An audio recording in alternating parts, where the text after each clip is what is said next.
ایک بہت بڑے بادشاہ گزرے ہیں، سلطان محمود غزنوی رحمۃ اللہ علیہ۔ تو ان کے دور میں ایک بزرگ تھے جن کو بہلول رحمۃ اللہ علیہ کے نام سے پکارا جاتا ہے۔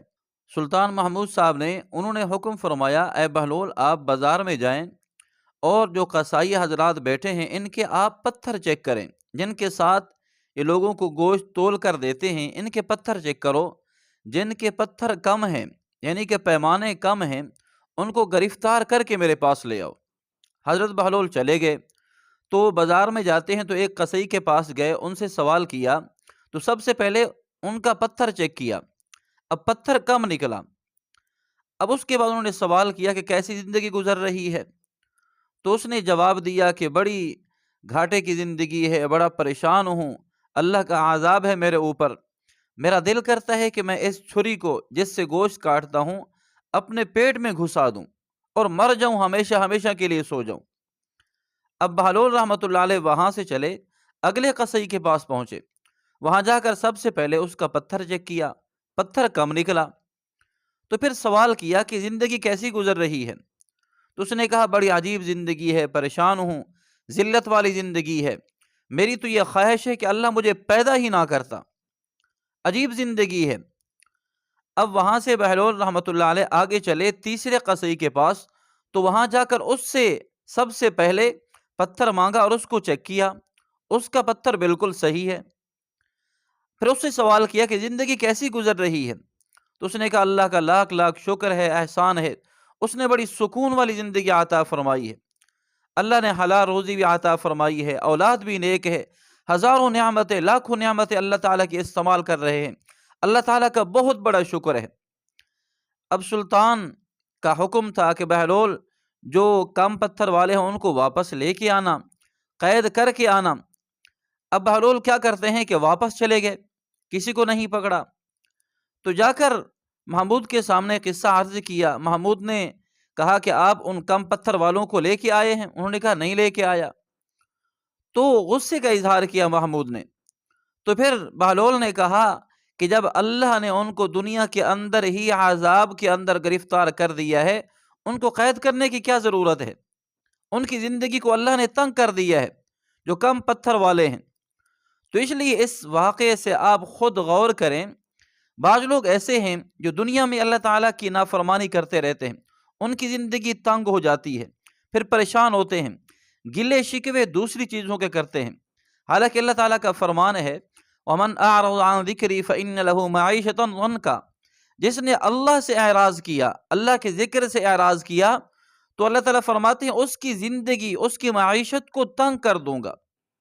آپ خود اندازہ لگائیں کتنے لوگ ایسے ہیں جو اللہ کے ذکر کو چھوڑ بیٹھے ہیں، اللہ کے احکامات کو توڑ رہے ہیں، پھر کہتے ہیں میری زندگی میں سکون نہیں، پریشانی ہی پریشانی ہے، اولاد بات نہیں مانتی، اولاد نافرمان ہے۔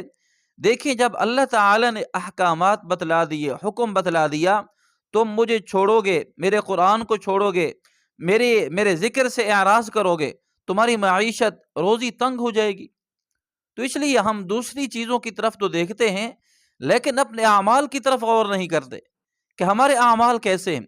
تو اس لیے سب سے بڑا حکم اللہ کا ہے۔ اللہ کا حکم کیا ہے؟ امانت داری سے، دیانت داری سے کام کرو، دھوکہ نہ دو کسی کو، امانت داری کے ساتھ کام کرو گے تو اللہ تمہیں عزت دے گا، سکون دے گا۔ تو اس لیے ہم کاروبار کو تو دیکھتے ہیں لیکن اللہ کے احکامات کو نہیں دیکھتے۔ اب اس طرح کا واقعہ ایک اور بھی ہے سلطان رحمۃ اللہ علیہ کا۔ ان کا ایک بادشاہی غلام تھا جس کو ایاز کہتے ہیں۔ اب اس کے اندر اللہ تعالیٰ نے ایسی خوبیاں رکھی تھی ایاز کے اندر، تو کیا کہتے ہیں کہ سلطان محمود نے ایک مرتبہ ایک قیمتی پتھر اپنے دربار میں پیش کیا اور مختلف قسم کے لوگوں کو دیا، جو امراء ہیں، بڑے ہیں، ان کو دیا کہ اس پتھر کو توڑ دو۔ اب سب پتھر لیتے ہیں، وہ ہیرا لیتے ہیں، ہیرا لے کر دیکھتے ہیں یہ بڑا قیمتی پتھر ہے، ہیرا ہے، اس کے ٹکڑے ٹکڑے کریں گے تو بڑا نقصان ہو جائے گا۔ اب ایک کو دیا، دوسرے کو دیا، تیسرے کو دیا، سب نے یہ کہا کہ ہم آپ کا نمک کھا چکے ہیں، آپ کے ہمارے اوپر بہت بڑے احسانات ہیں، ہم آپ کا نقصان نہیں کر سکتے۔ اب یہ حالات چل رہے ہیں، سارے دیکھ رہے ہیں، تو ان کا ایک خادم جو ایاز ہے، ان کو انہوں نے پتھر دیا اور کہا کہ ایاز اس پتھر کو توڑ دے، ہیرے کو توڑ دے۔ اب اس نے کچھ بھی نہیں دیکھا، اب وہ ہاتھ میں جو پتھر تھا زمین پر مارا، ٹکڑے ٹکڑے کر دیا، پتھر ٹوٹ گیا۔ اب سارے امراء بیٹھے ہیں، وہ ذرا بیٹھے ہیں، انہوں نے گلے شکوے شروع کر دیے کہ ایاز بڑا نالائق ہے، بے وقوف ہے، اس نے بڑا قیمتی پتھر بادشاہ کا توڑ دیا۔ اب اس نے کہا میں بے وقوف نہیں، بے وقوف تو تم ہو، تمہارے سامنے بادشاہ کے ایک پتھر کی قیمت ہے، لیکن جو بادشاہ کا حکم ہے جو اس پتھر سے زیادہ قیمتی ہے، اس کی قیمت تم نے نہیں لگائی، اس کا حکم تمہیں نظر نہیں آیا۔ اب اس کا اندازہ لگائیے، سلطان نے یہ کہا کہ دیکھیں آپ ایاز پر باتیں کرتے ہیں، ایاز کی بات تو سمجھو، ایاز نے میرے حکم کو دیکھا ہے، پتھر کو نہیں دیکھا، پتھر تو ہزاروں ہو سکتے ہیں، ایاز کے دل میں میری قدر تھی، اس نے پتھر کو ٹکڑے ٹکڑے کر دیا اور میری قدر کی، میرے حکم کو پورا کرنے کی کوشش کی۔ اب دیکھیں ہم دنیا میں مختلف قسم کے کام کرتے ہیں، کاروبار ہیں، بیوی بچے ہیں، بہن بھائی ہیں، ماں باپ ہیں، اب ان کی خدمت میں، کاروبار میں، مختلف قسم کے معاشرے میں ہم جب پھنس جاتے ہیں تو ہم کہتے ہیں بھی ٹھیک ہے، اپنا کاروبار ہے، ہم جس طرح کریں گے، ہماری مرضی ہے، ہم سے کون پوچھ سکتا ہے؟ لیکن ان سب چیزوں سے پہلے یہ سوچنا چاہیے، جس اللہ نے کاروبار دیا، جس اللہ نے ماں باپ دیے، بیوی بچے دیے، بہن بھائی دیے، اس کا حکم سب سے پہلے ہمیں سامنے رکھنا ہوگا کہ اللہ کا حکم کیا ہے۔ دنیا کا حکم بعد میں، اللہ کا حکم سب سے پہلے، دنیا کی محبت بعد میں، اللہ کی محبت سب سے پہلے، ماں باپ کی محبت، بیوی بچوں کی محبت بعد میں، اللہ کی محبت سب سے پہلے۔ تو ہم یہ تقاضا دیکھیں گے کہ اللہ کی محبت کا تقاضا کیا ہے، کہ اللہ کے ہر حکم کو پورا کرنا دنیاوی خواہشات کو توڑ کر۔